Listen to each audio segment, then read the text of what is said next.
আসসালামু আলাইকুম everyone, welcome back to my channel. সবাই কেমন আছেন? আশা করছি অনেক অনেক ভালো। আজ আমি আপনাদের সাথে সবথেকে সহজে ভীষণ মজার একটি নাস্তা রেসিপি শেয়ার করব। খুবই সামান্য উপকরণ দিয়ে যে এত মজার একটি নাস্তা তৈরি করা যায় সেটা যদি জানতেন তাহলে এটা রোজই তৈরি করতেন। তো বন্ধুরা, রেসিপিটি তৈরি করার জন্য প্রথমে আমাদের একটি ছোট্ট বাটিতে একটি ডিম ভেঙে নিতে হবে। ডিমটা ভেঙে নেওয়ার পর এই বাটিটা আমি একটা সাইডে রেখে দিচ্ছি। তো দেখতেই পাচ্ছেন এখানে একটা মিক্সিং বোল নিয়েছি আর এটাতে আমি নিয়ে নিচ্ছি হাফ কাপ বেসন। তো আপনারা চাইলে কিন্তু এখানে বেসনের পরিবর্তে আটা কিংবা ময়দাটাও ব্যবহার করতে পারেন। এরপর এখানে দিয়ে দিচ্ছি 1 কাপের মতো চিড়া। তো এখানে আমি মেজারমেন্ট কাপের 1 কাপের মতো চিড়া নিয়েছি। তো বন্ধুরা, এখানে বেসনের পরিমাণ চিড়ার থেকে কিন্তু কম করে নিতে হবে। এই নাস্তাটি তৈরি করার জন্য চিড়ার পরিমাণ সবসময় একটু বাড়িয়ে নিতে হবে। এখন আমি এর মধ্যে ভেঙে রাখা ডিম দিয়ে দিচ্ছি। তো আপনারা চাইলে কিন্তু আরও একটি ডিম দিয়ে নিতে পারেন, তবে 1 কাপ চিড়ার জন্য একটি ডিমে যথেষ্ট। এখন আমি এর মধ্যে দিয়ে দিলাম হাফ কাপ পেঁয়াজ কুচি, দিয়ে দিচ্ছি 1 টেবিল চামচ রসুন কুচি, 1 টেবিল চামচ কাঁচামরিচ কুচি, হাফ চা চামচ আদা কুচি। এখন দিয়ে দিচ্ছি হাফ চা চামচ লাল মরিচের গুঁড়ো। বন্ধুরা, মরিচের গুঁড়োটা কিন্তু বাড়িয়ে কমিয়ে দেওয়া যাবে। এখন দিয়ে দিচ্ছি হাফ চা চামচ হলুদের গুঁড়ো, দিয়ে দিচ্ছি হাফ চা চামচ ধনিয়া গুঁড়ো। তো এখন দিয়ে দিচ্ছি হাফ চা চামচ জিরা গুঁড়ো, দিয়ে দিচ্ছি 1/4 টিস্পুন গরম মশলা। সবশেষে দিয়ে দিচ্ছি স্বাদ মতো লবণ। বন্ধুরা, হাতের কাছে যদি ধনেপাতা থাকে তাহলে ধনেপাতা দিলে কিন্তু আরও দুর্দান্ত হবে। এখন এই সবগুলো উপকরণ আমি খুব ভালো করে হাত দিয়ে একটু মিশিয়ে নিব। মেশানোর এই পর্যায়ে এখানে একটু ড্রাই মনে হচ্ছে, তার জন্য আমি অল্প অল্প পানি দিয়ে একটা ডো তৈরি করে নিচ্ছি। চাইলে এখানে আরও একটি ডিম ভেঙে দেওয়া যেতে পারে, তবে আমি অল্প অল্প পানি দিয়েই এই ডোটা আমি তৈরি করে নিব। তবে বন্ধুরা, এখানে কিন্তু বেশি পরিমাণ পানি দিয়ে চিড়ার এই ডোটা নরম করে ফেলা যাবে না। 2 চামচের মতো পানি দিলে চিড়ার এই ডোটা তৈরি হয়ে যাবে। চিড়া দিয়ে এই রেসিপিটি সকাল বিকালের নাস্তা হিসেবে খুব অল্প সময়ে ঝটপট তৈরি করে ফেলা যায় আর খেতেও কিন্তু দুর্দান্ত লাগে। বন্ধুরা, চিড়া দিয়ে এই ইউনিক রেসিপিটা যদি ভালো লেগে থাকে তাহলে প্লিজ চ্যানেলটি সাবস্ক্রাইব করে নেবেন, আর যারা ফেসবুক থেকে দেখছেন তারা পেজটি ফলো করে দিবেন। দেখুন, চিড়ার ডোটা আমার তৈরি হয়ে গিয়েছে।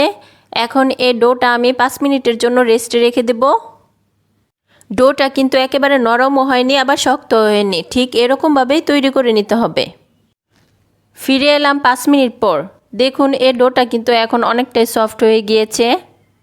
এখন এই চিড়ার ডো থেকে অল্প অল্প ডো নিয়ে আমি নাস্তা শেপ দিয়ে নিচ্ছি। প্রথমে আমি গোল করে নিচ্ছি, তারপর চ্যাপ্টা করে নাস্তা শেপ দিয়ে নিতে হবে। দেখুন, আমার একটি নাস্তা তৈরি হয়ে গিয়েছে। এখন আমি এটা একটা পাত্রে নিয়ে নিচ্ছি। নাস্তাগুলো আপনারা যে কোনো শেপে দিয়ে নিতে পারেন, লম্বাটে শেপ দিয়েও নিতে পারেন। আমি এখানে গোল শেপ দিয়েই সবগুলো নাস্তা তৈরি করে নিচ্ছি। তো বন্ধুরা, আমাদের এই চিড়ার ডো থেকে অল্প অল্প ডো নিয়ে সবগুলো নাস্তা একইভাবে তৈরি করে নিতে হবে। দেখুন, সবগুলো নাস্তা আমার তৈরি হয়ে গিয়েছে। এখন আমি একটা প্লেটে নিয়ে নিচ্ছি। এখন এই নাস্তাগুলো আমি ভেজে নেব। তার জন্য চুলায় একটা প্যানে দিয়ে দিচ্ছি পরিমাণ মতো তেল।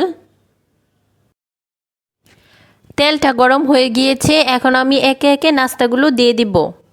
এই চপগুলো ভাজতে কিন্তু খুব বেশি তেল লাগে না, অল্প পরিমাণ তেল দিলেই এই চপগুলো ভাজা হয়ে যায়। তেলটা কিন্তু বন্ধুরা খুব বেশি গরম করে ফেলা যাবে না, তাহলে কিন্তু উপরটা রং চলে আসবে কিন্তু ভিতরে কাঁচা থেকে যাবে। চুলার আঁচটা মিডিয়াম রেখে নাস্তাগুলো ভেজে নিতে হবে। নাস্তাগুলো একটু সময় ধরে ভেজে নিতে হবে, তাহলে ভিতরটা খুব সুন্দরভাবে কুক হয়ে যাবে। নাস্তাগুলো এক পাশ হয়ে গিয়েছে। এখন আমি নাস্তাগুলো উল্টে দিচ্ছি। বিকালে চায়ের সাথে আমরা অনেক ধরনের নাস্তা তৈরি করে থাকি, তো একবার হলো এই চিড়ার নাস্তাটি ট্রাই করে দেখবেন, এর স্বাদ বলতে পারবেন না। খেতে এতটাই মজার হয়। তো বন্ধুরা, যেহেতু চিড়া দিয়ে এই নাস্তাগুলো তৈরি করা হয়েছে তার জন্য এই নাস্তাগুলো একটু সময় নিয়ে ভেজে নিতে হবে। চিড়ার এই নাস্তাগুলো আমার হয়ে গিয়েছে। এখন একটা স্ট্রেনারের সাহায্যে তেল ঝরিয়ে তুলে নিচ্ছি। একইভাবে আমি চিড়া সবগুলো নাস্তা ভেজে নেব। দেখুন বন্ধুরা, সবগুলো নাস্তা আমি ভেজে নিয়েছি। চিরা ও একটি ডিম দিয়ে এই নাস্তাগুলো এতটাই লোভনীয় ও সুস্বাদু হয়েছে যে কাউকে একবার এই নাস্তাগুলো খাওয়ালে কেউ বুঝতেই পারবে না যে এটি চিরা দিয়ে তৈরি করেছেন। একটি নাস্তা আমি আপনাদের মাঝে ভেঙে শেয়ার করছি। দেখুন বন্ধুরা, নাস্তাগুলোর ভিতরটা কিন্তু একদমই কাঁচা থেকে যায়নি, কি সুন্দরভাবে কুক হয়েছে।